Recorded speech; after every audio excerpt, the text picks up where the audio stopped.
What drew you to this man, and how did you find out about him? Well, I found out about the story of Alex Dumas when I was a kid. I was a huge fan of the novels of his son, Alexandre Dumas. The Count of Monte Cristo and the Three Musketeers were my favorite books. And the Count of Monte Cristo, especially, and I actually loved the writer Dumas so much that I hunted down his memoirs, which had not really been read since the 19th century. They haven't been published since then in English. And the amazing thing to me about them was that even though that's supposed to be the writer's autobiography, he spends the entire first book of this multi-volume memoir, 200 pages, talking about this incredible man who was his father, this guy, General Alexander, or Alex Dumas. And the story of the father's life reads like a combination of all of my favorite Dumas novels together. It's sort of like a bit of D'Artagnan, a bit of The Count, a bit of The Man in the Iron Mask, only more unlikely and more astounding, kind of incredible. And then the kicker, which makes it just surreal beyond belief, is that it's all being lived by a hero who was black at the time of slavery. So you have the greatest swordsman in Europe having all these adventures and becoming the head of the French army and the conquest of the Alps and all these things, and it turns out he's a black man. So all of this just blew my mind as a kid. He lands in France as literally a slave.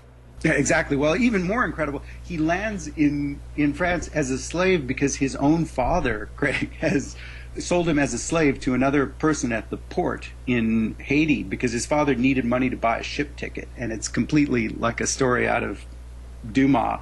His father had been a renegade nobleman on the run in the hills of, essentially, of Haiti. It used to be called Saint-Domingue. And he's on the run for 30 years, and everybody in France, including the government, thinks he's dead.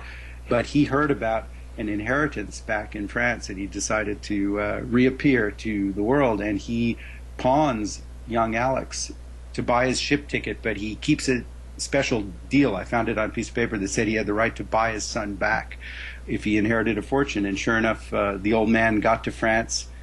He inherits a title of Marquis, a high title and fortune, and he brings over this young boy actually in the year 1776, and he shows up in the north coast of France, and he's listed in the ship's manifest as the slave Alexander.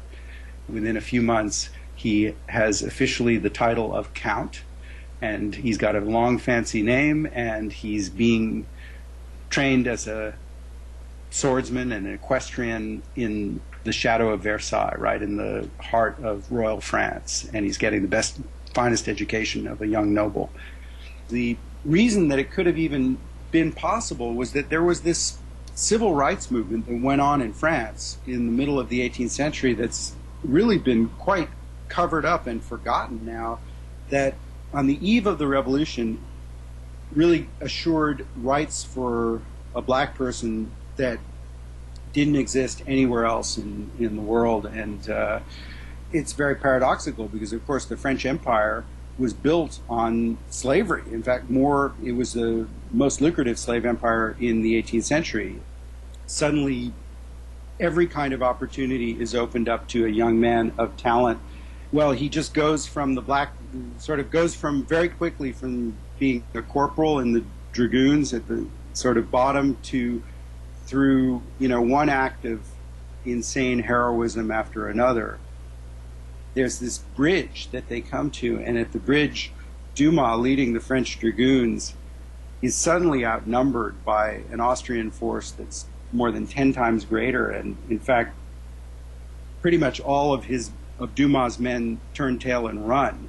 The only one who sticks by him is his loyal kind of sidekick, and they're both outnumbered on the bridge. And Dumas is taking musket fire. He's hit.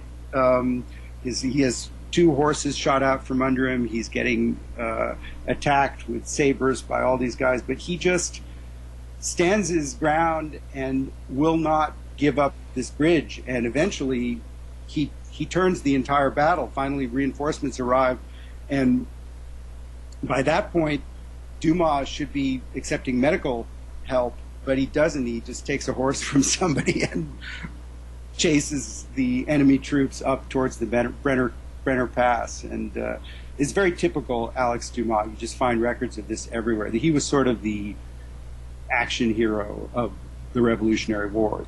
Everybody else who seems to succeed sucks up to Napoleon, and he just won't. It's not that he dislikes Napoleon, it's just that he loves the Republic better. Napoleon comes to hate Dumas and to try to destroy him, and at the end he screams at a supporter of Dumas in court saying, "Never mention that man's name in my presence," after Napoleon becomes an emperor. The book is The Black Count, Glory, Revolution, Betrayal, and the Real Count of Monte Cristo. I've been speaking with the author Tom Reiss, and The Black Count is published by Crown, distributed in Canada by Random House.